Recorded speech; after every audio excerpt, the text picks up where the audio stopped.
Okay, we're gonna finish opening these hidden fate packs that I have. Gonna open these last 400 today. Still looking for Cythnia. Not much has changed. The Pokemon card game is a great card game, so I'm thinking about making videos on how to play the game, where to download it, and probably not what decks are relevant because I don't have a standard deck that I can play right now. But the really good thing about the Pokemon game is you can, for 200 gold coins, you can buy a structure deck, and people have structure deck battles. Of course, there are certain structure decks are much better than others, and some structure decks are top tier. But generally, with the release of each new Pokemon game, you'll get the 3 starters as a deck. Those 3 will counter each other, and then later on you'll get a different deck down the road. Right now, my favorite ones are the Blastoise and Charizard ones from Unbroken Bonds. I'm not sure how useful they are anymore. I figure they should still be somewhat competitive, but keep in mind, Pokemon trading card game, like all trading card games, the power creep is crazy. So what might have been a top tier deck might be like second or third rate after one expansion, or after a new sets come out and a new structure decks come out.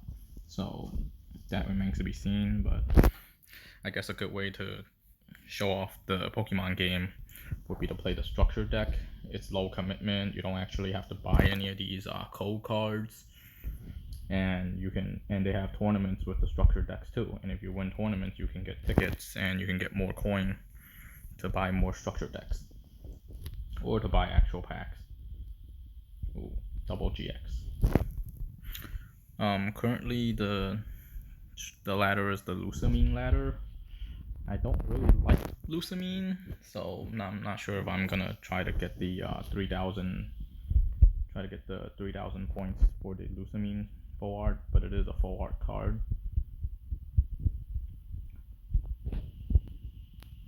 I'm also quite worried about running into a bunch of delinquent decks or troll decks that just try to stall you out, because Lusamine is the queen of stall. Every stall deck nowadays runs a Lusamine. Every stall deck runs Lusamine, so they might want the full art Lusamine from the quest reward. So I'm not looking forward to fighting a bunch of troll decks or a bunch of delinquent decks though. But the good thing about playing the structured deck meta is when you just play structured decks, you don't have to worry about delinquent decks and troll decks or stall. Alien. But the problem with the structured decks is you actually gotta take 6 prizes, since the opponent is not likely to have any GX cards. I don't think there's any GX, EX, or VMAX cards in any of the structured decks. Rainbow. So it's going to be slow. You'll actually have to KO 6 Pokemon. Whereas if you were playing in the regular format, you can KO 3 GXs or 2 VMAXs and it's game over. So that'll be a lot faster.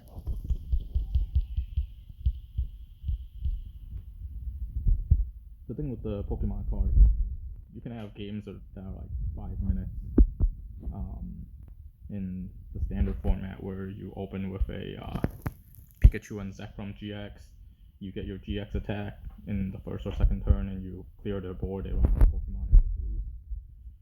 Or you can run into games that are like 45 minutes long because people want to stall. Giovanni. I have a full set of Giovanni now. I have 6 according to this.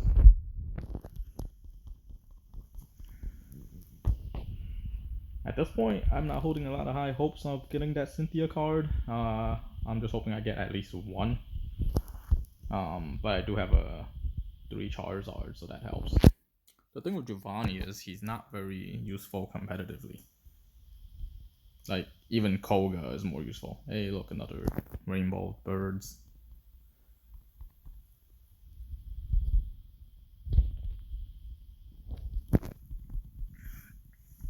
Kuzma is useful even in expanded, since Kuzma, Cythnia, they're useful for expanded. Realistically, the only thing that the full art cards are good for is blinging out your deck.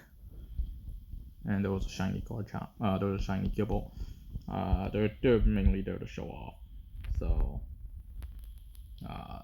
no real functionality over the actual card. But if the card isn't playable, having 6 copies of it doesn't really help.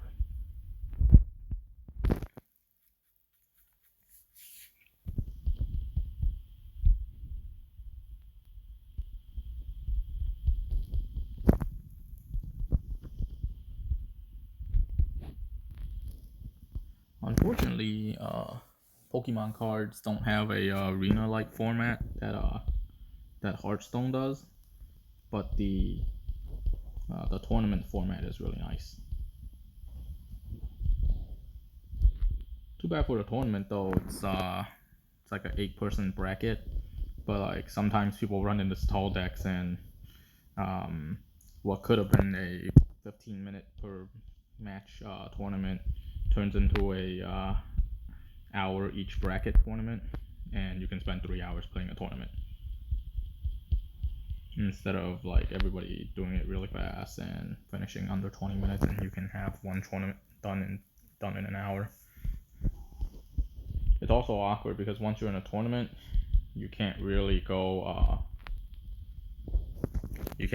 play anyone else in the ladder. So if you finish early in a tournament, you're kind of just sitting there. And there's Noivern. I like this card.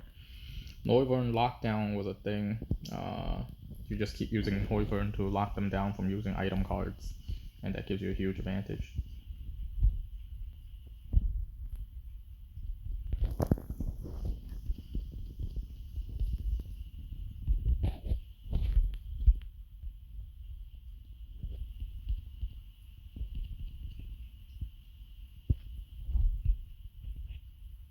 Ooh, double hollow. We're still missing Tapu Koko Golden, which is the most useful one. There's Charmander. And we're missing, I think, one of the field cards. I don't remember which golden field card I was missing. And for full art, I'm missing Cythnia. I don't remember what else I'm missing, but I figure I got everything else. There's a way to check the playset, but I don't remember how to do it.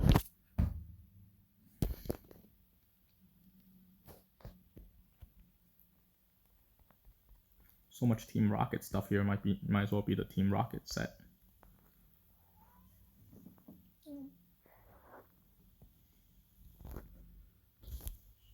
Ooh, Voltorb next to Electro.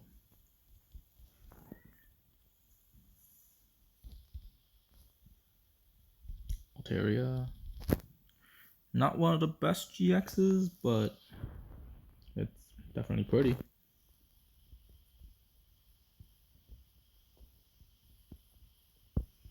It's actually pretty good with the ability to prevent other GXs from hitting you, because certain formats, I believe in Unbroken Bond set and in Unified Minds, almost everybody's playing GX cards. So when you have something that prevents GX cards from attacking you, like the Ninetales, that can really stall things out and give you an advantage.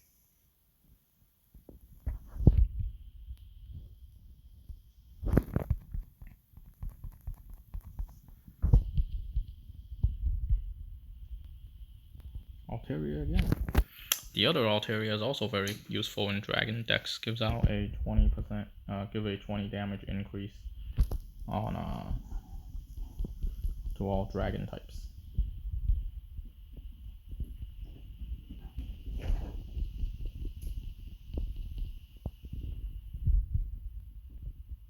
Ooh, Jesse and James again.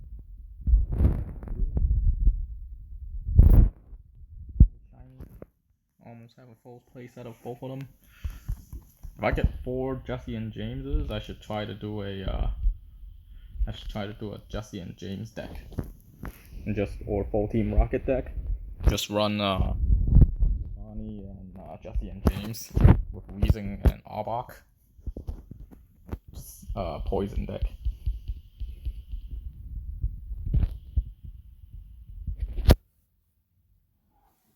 The thing with Giovanni is you can only scoop up cards that aren't injured, so it's not very useful against that those are Weezing deck that damages all your Pokemon by 10 HP every turn. It's good for Pokemon that requires you to be played from your hand to have abilities to draw more cards though.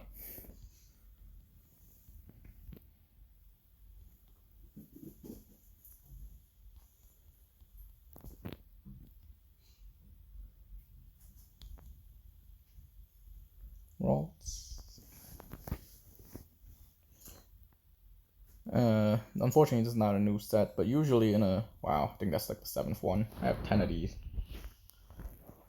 Usually in a new set, the trainer cards are highly valuable. So if you're opening like 800 packs and you have all the trainer cards, people might trade 1 or 2 packs to give you all the new trainer cards, so you can try your luck at the ultra rares again.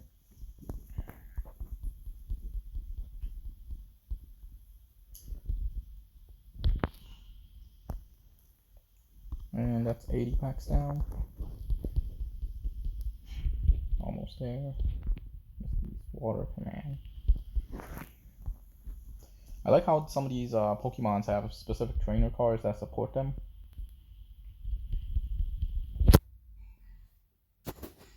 But then that kind of requires them both to be really good. And there's the Sylveon.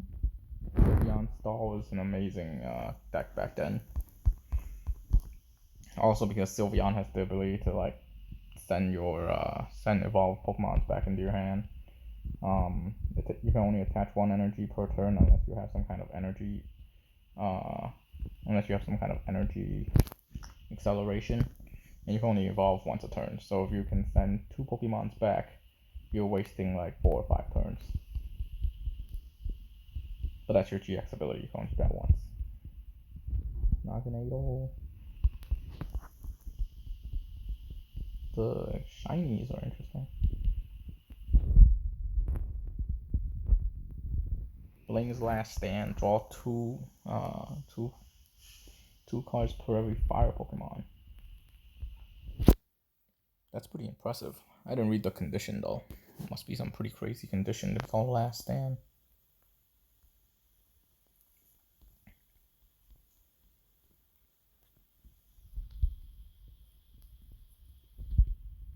Chansey Double Edge reminds me of the base set Chansey from way back. Ooh, this one's new. Lord's Volley. You have exactly 2 4 ice cards. Discard top 10 cards of your deck.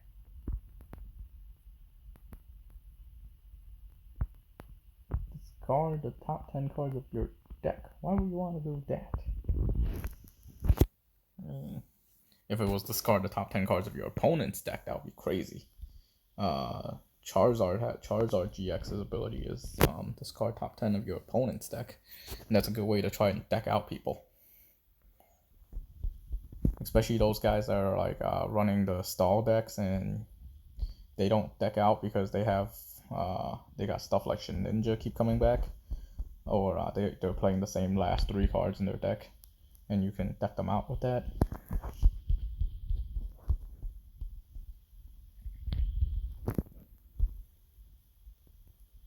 Shiny Eevee. Energy Eevee is one of the best cards, like for Sun and Moon in general. Not that any of the Eevee evolutions are incredibly amazing, but Energy Eevee allowing you to evolve Eevee just by attaching an energy card to him, basically is a great acceleration. Gardevoir champion card in the set. I think it was Burning Shadows. Was it Burning Shadows or Guardians Rising? the set that Gardevoir came out in, it became the top deck.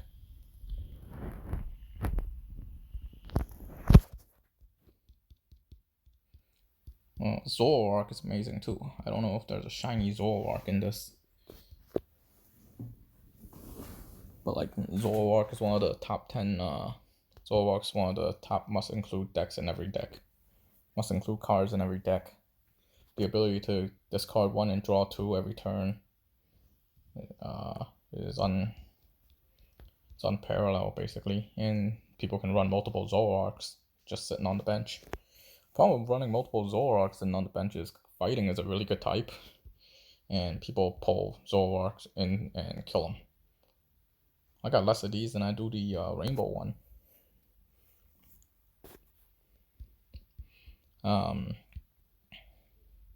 So after I'm done opening these, I'll probably do a video on how the game actually plays, and then I'll do a introduction on how card trading works in here. Unfortunately, this isn't like card trading in elementary school where people just trade for the Pokemon that they like. Everybody knows what the Pokemons are kind of worth, and they all know like which cards are useful and which decks are meta. So no one's really gonna trade you a Charizard tag team because Pikachu is their favorite Pokemon. That's never gonna happen. On the other hand, Charizard and Pikachu tag teams are both very good.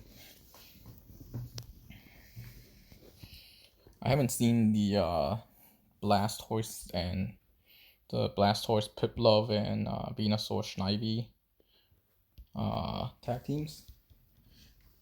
Venusaur Snivy has a very good ability to basically pull a Pokemon on from the bench into the active, so you can kill them.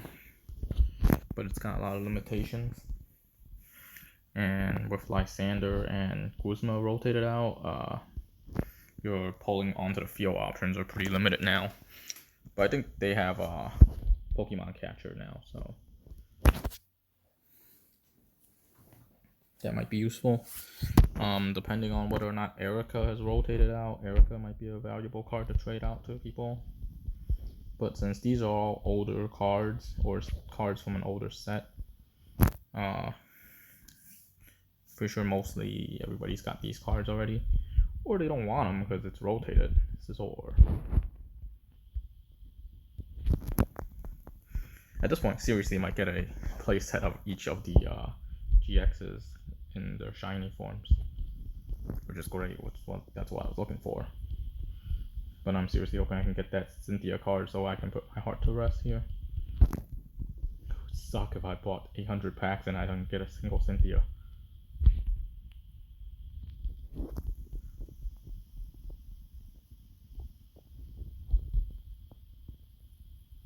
Buzzwole 3. And still, the card that I have the most of is the rainbow rare of the 3 legendary birds. Wow, another Giovanni.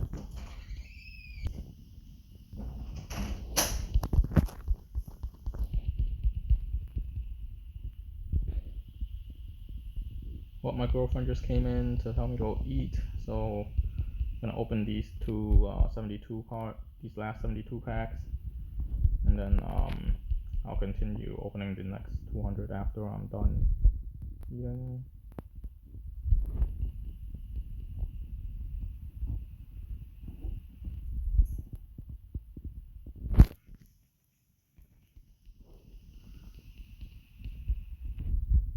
I would figure 800 packs would be enough to get the full master playlist. One card of every deck, one of every card in this deck. But apparently not. I still need golden Tapu Koko, but I have Tapu Koko in Rainbow Rare. Figure that looks better. I'm not really a big fan of the golden cards. And my dog came up, so maybe he'll give us some good luck. Last time I had to have my cat open it, we got the Golden Tapu Bulu and the Theo card, I believe, in the same pack. So we should try having my dog open one. Over, come here.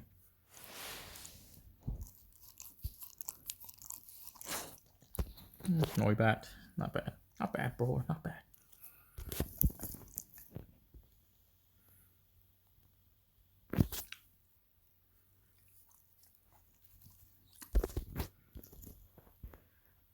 Ooh, Golden Charmander.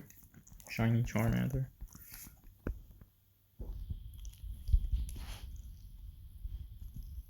Sometimes the thing with the Pokemon card game is it's interesting because sometimes like the GX cards or the shiny cards isn't always the best card.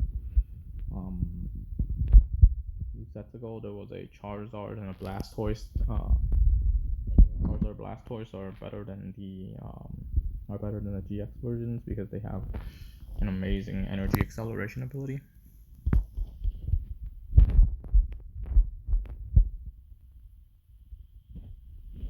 The thing with the standard packs is you'll get all buying one of those structure decks, you'll get all the trainer cards to that set, or a good number of trainer cards to that set, but you won't really get a lot of cards because the deck is 40 cards and 22 of them is energy.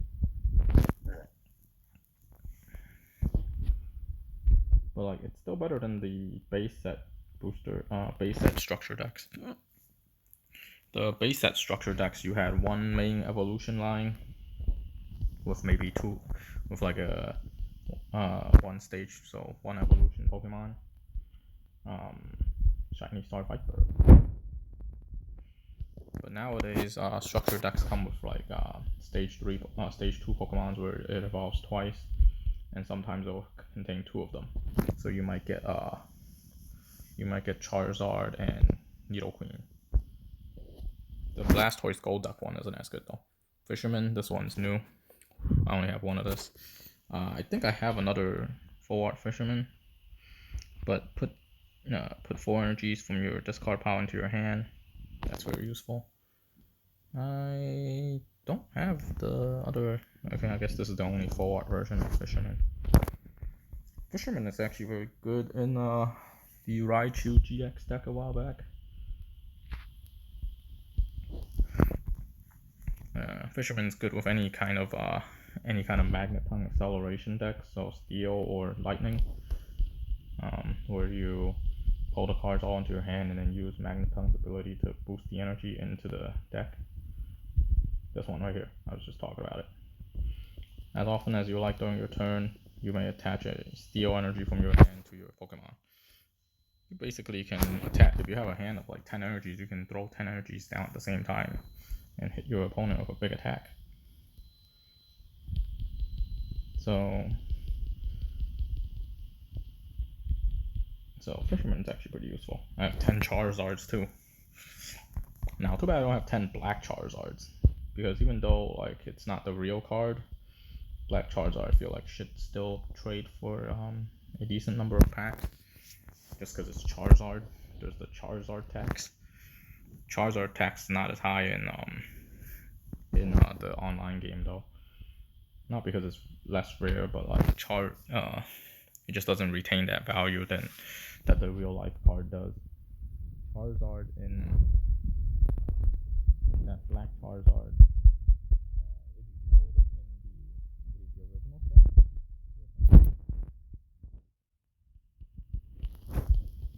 and that would be the only reason people buy this set. The Hidden Fate set is for collection value. Because Charizard, mainly to collect that Black Charizard and the Cythnia card that I'm looking for. I believe Cythnia is worth like $80 retail. It's so bad that like even on eBay people are selling these cards. I think on eBay, Cythnia in ptcgo is worth at least $20. Like wow, another one. I was hoping to get a Cythnia and a Lily because those two are the best 2 draw cards. I never had any luck getting the Lily forward, but Lily was in a ladder, and I couldn't beat the ladder, so I couldn't get the Lily card. That was unfortunate. And then that was about when I stopped playing. Wow, seriously, this is like the 10th Giovanni. 8. Giovanni's taking up all my forwards.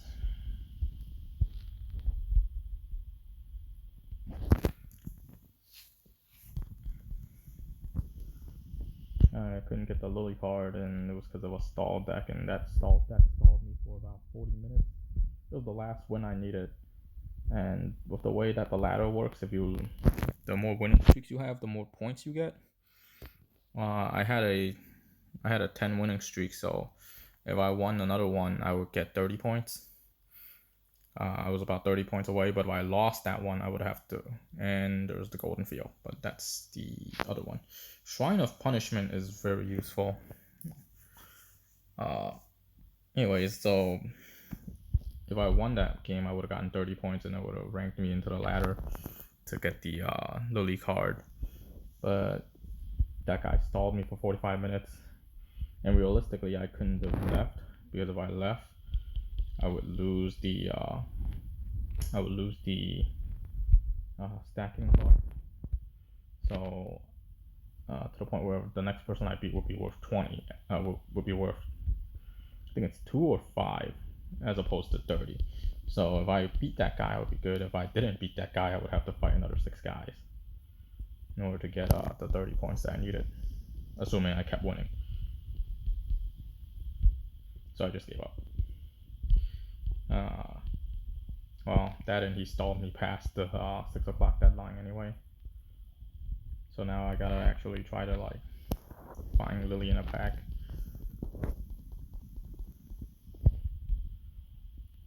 There are a lot of people that play Pokemon trading card game online on Twitch, and like you see them with Froggy, this is new, Froggy, and you see them with really blinged out decks with like 4 copies of all the 4 trainers. I'm kind of hoping for that someday. Unfortunately, that's gonna be really expensive, probably because their fans donated to them. But I don't really want to be that blinged out. I just want to enjoy the game as is and have other people enjoy the game as well. Also, because having a blinged out deck doesn't really mean a lot about skill. But then again, everybody's playing net decks. Basically, there's maybe there's like 3 or 4 meta decks, and everybody's looking up variations of these 3 or 4 meta decks, and then maybe they'll have 1 or 2 cards that'll counter the other 2 decks that they're normally not supposed to counter, and they're hoping to run in those decks so they fall prey to these niche counter cards. And that's basically the meta of Pokemon, which is basically the same for all these card games. Especially with the internet nowadays, no one really builds a deck blind and says, hey, how well this deck runs. Can't say I build my own decks either.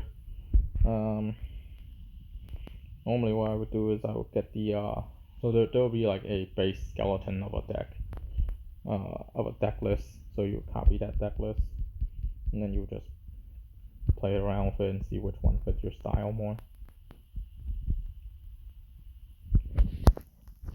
Shiny Articuno. We got 2 of those. Still not as useful as the regular Articuno. Regular Articuno prevents people from pulling stuff off the bench. The regular Articuno is actually really useful.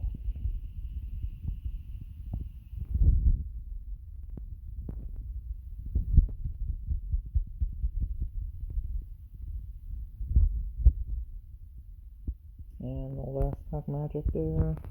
My last pack magic here. Come on, let me get the Cythnia. I'm getting more and more nervous. I'll be pretty impressed if I get the Cythnia as my last pack, but realistically, it's not feeling. I'm not looking too hopeful when I'm down to the last 200 packs. Meanwhile, you can see that I have 3,000 gold in the upper right hand corner. Each of these decks are worth about 500. I believe there's a third deck. I believe there's a Cinder Race deck. Yeah, these are the three new starters in. These are three new starters in Pokemon. Cinderace, Rillaboom, and then Tecleon. I picked in Tecleon in the game. I didn't want to look at what their final forms look like because I heard they were pretty bad. So I ended up playing Tecleon, but I just switched into an EV team for the game. Only the Fire Rabbit Score Bunny looked cute, but it wasn't very good. This was my favorite deck here, the Charizard Relentless Flame deck, second by the Torrential Cannon from Blastoise. These two decks were really, really good. These two decks, in fact, were stronger than these three decks, Battle Mine, Lightning Loop, and Laser Focus. These two decks were actually better than the decks that came later because of the energy acceleration. And I think the Dragonite deck was okay. I remember facing it in a live event where I went to one of the pre-releases. What they'll do is they'll give you the Pokemons that are used in the decks for the pre-release. Not sure about these two, Unseen Height, Towering Heights or Unseen Depths, but it's the usual, that's your legendary deck towards the end. And then usually when you go into the next generation, there'll be a huge power spike. You can actually see what cards are in here. Cinderace. This is the main Pokemon, I guess. Cinderace, 170 HP. I think Charizard only had 150 HP, so there's some power creep going on here. But then there is I think there is a black and white structure deck, or was it X and Y? I don't remember. There was an electric deck from X and Y, I think, or black and white, that was so broken because it chain paralyzes your Pokemons. I think it's the Ampharos deck.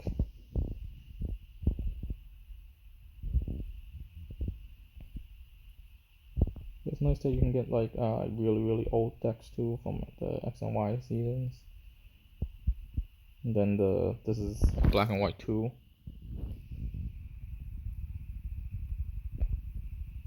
And you notice how the deck box changes over the years. I don't remember what that was called. The Ampharos deck. It goes to Generation 4, Heart Gold, Soul Silver.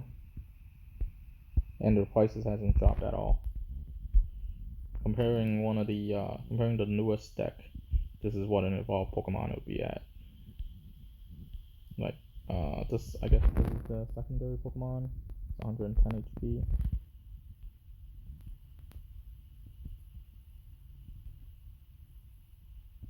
Or the main Pokemon here, Typhlosion, is 130 HP, so goes up, HP went up by a ton.